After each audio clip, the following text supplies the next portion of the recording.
Something extraordinary just happened in Britain, the kind of moment historians circle in red ink. King Charles has effectively gone to war with his own Prime Minister. And what unfolded barely an hour and a half ago may have cracked Keir Starmer's career wide open. At exactly 7:14 this morning, Buckingham Palace dropped a statement so sharp and so unusually blunt that seasoned reporters had to check they'd read it correctly.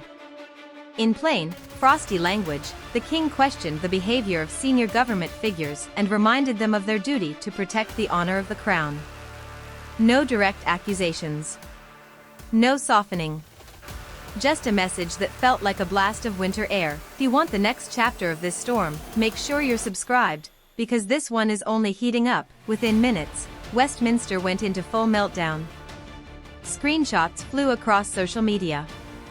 Labour MPs were frantically messaging each other. One well-known political editor described the palace's wording as a velvet-wrapped punch aimed right at Downing Street. Inside Number 10, things were no calmer. People close to the scene say Starmer slammed into his office, ripped up papers, and barked that he wouldn't take moral lessons from a man sitting on a throne.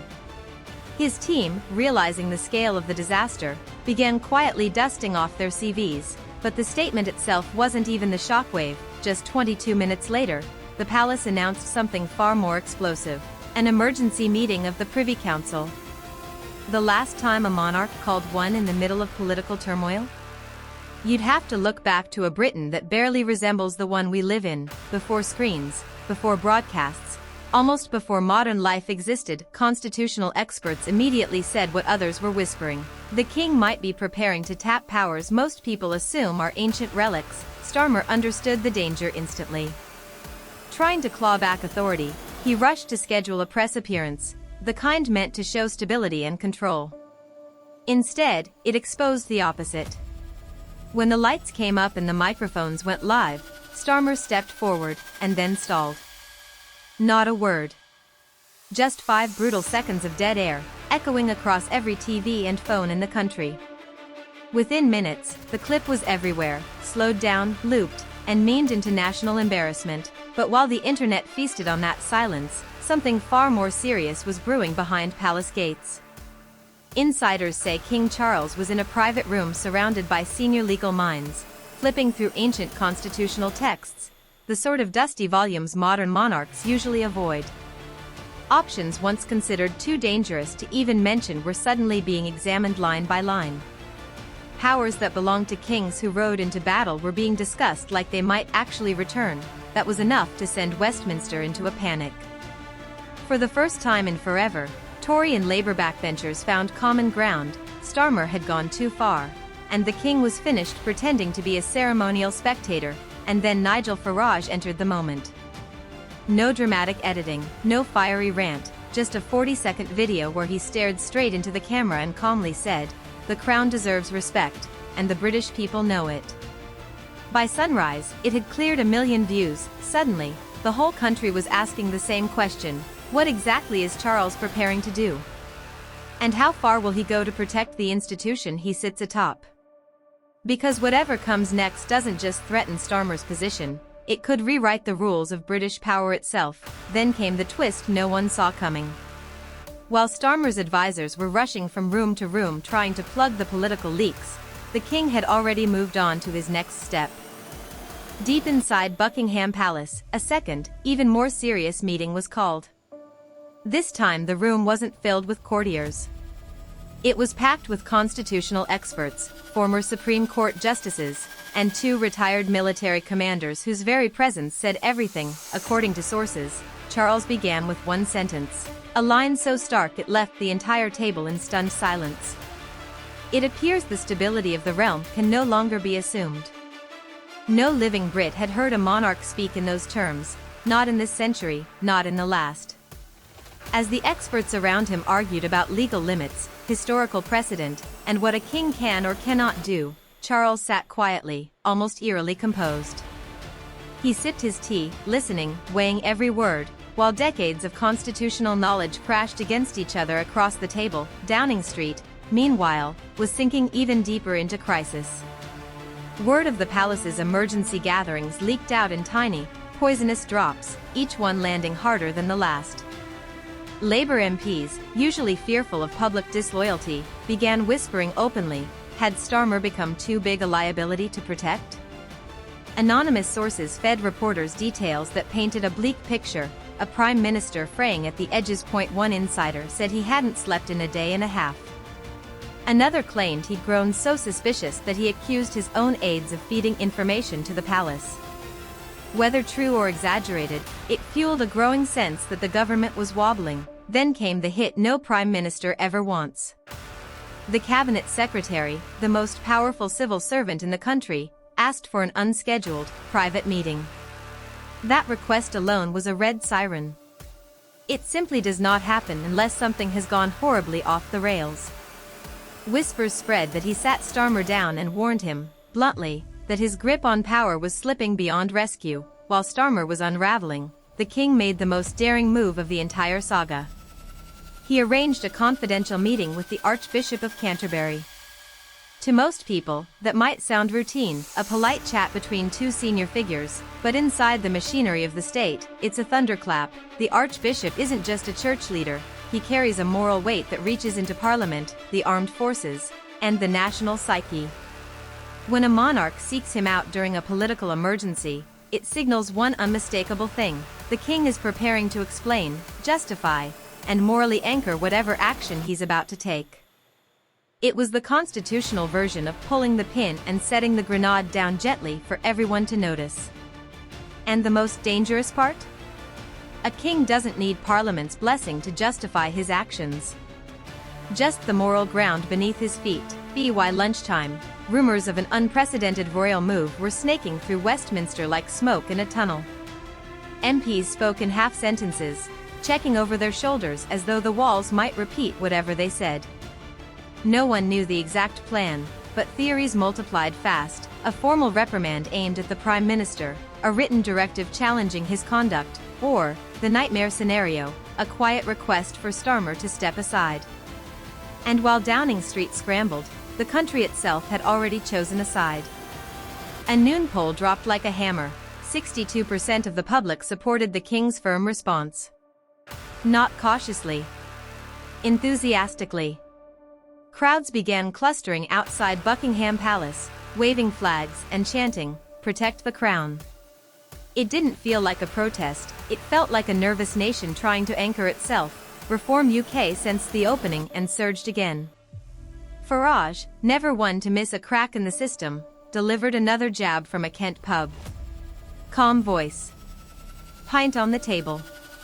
If the Prime Minister can't respect the monarchy, he can't respect the people.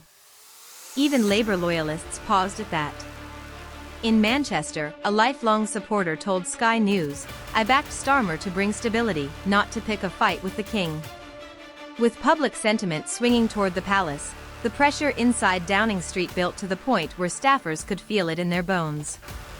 And then, at exactly 4:03 p.m., the king made the move that froze the political class in place. He asked to see Starmer, in person. Not a call. Not a summary. A face-to-face meeting, in modern British politics, that simply does not happen in moments this volatile. It was the line no one wanted crossed. The monarch stepping directly into the Prime Minister's arena. According to insiders, Starmer went white when the message was delivered. Half his cabinet urged him to go, insisting he had no choice. The other half feared what the conversation might mean, but none of that mattered anymore. The meeting was locked in. The king had made his move. The rest of Starmer's team warned him of the unthinkable, that Charles might look him in the eye and urge him to step down. By the time Starmer reached Buckingham Palace, ushered quietly through a side entrance to avoid the press, the tension felt almost physical. Staff said the air itself seemed tight. He was taken to the White Drawing Room. King Charles was already there, standing, not resting in a chair, not softening his presence. He looked like someone who'd already decided what needed to be said long before Starmer arrived. As soon as the door clicked shut behind them, Charles began. No polite greeting. No easing into the conversation.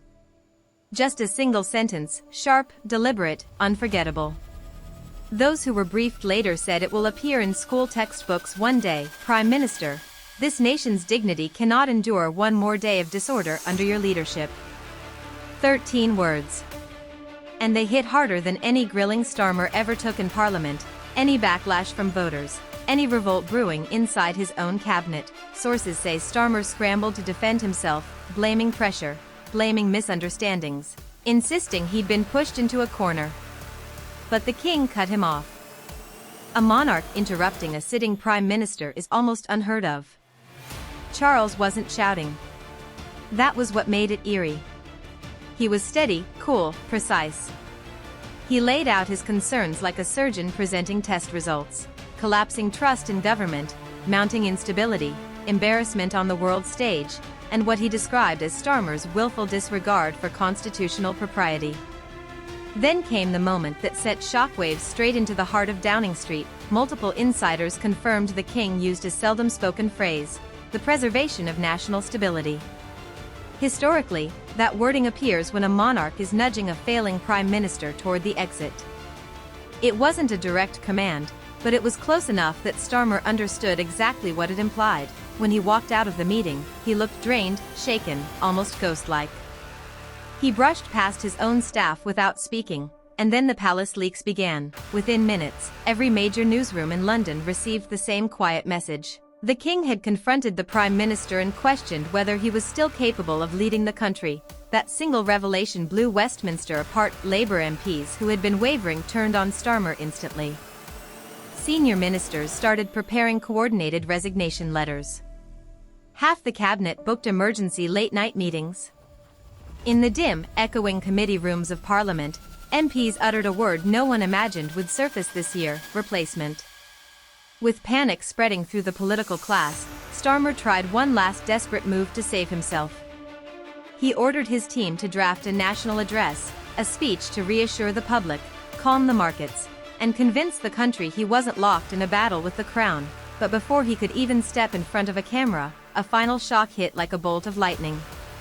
Then came the final shockwave, the one that ripped through Westminster like a siren. A leaked memo revealed that the king was preparing a televised address of his own. A speech to the nation. Not a ceremonial message. Not a holiday greeting. A direct, national intervention. The last time a monarch even considered something like this in the middle of a political storm was almost 100 years ago. That single detail was enough to crumble what little authority Starmer still held. MPs quietly muttered that if Charles spoke to the country before the Prime Minister did, the game was over. Others said the game was already over. Crowds began forming outside Number 10 in Buckingham Palace at the same time. Thousands of phones held high, live streams running non-stop, everyone waiting for the next twist. Online, you couldn't tell one platform from another. It all blended into a rolling wave of panic, rumor, and stunned commentary. Reform UK supporters treated it like a victory parade. Conservative MPs, usually tight-lipped in moments like this, admitted privately that Britain had just crossed a historic line. The monarchy was no longer watching from the sidelines. It had stepped forward, not as a symbol, but as a player. As the night deepened and London hummed with a strange, electric unease, Starmer's inner circle finally told him the truth he'd been trying to outrun. He no longer had the support to survive a leadership revolt. The votes simply weren't there. And the quiet pressure the king had applied in that private meeting had accomplished something no opponent, no scandal, no political defeat had ever managed. It broke the prime minister. Now the entire country is staring at a single, unavoidable question: does Starmer step down before sunrise, or does he choose the most reckless path imaginable, defying both Parliament and the Crown in a last gasp of political survival? Tell me your prediction in the comments. And if you want to hear exactly what King Charles says when he finally steps in front of those cameras, hit subscribe and turn on notifications, because when that national address lands, the whole nation will be watching.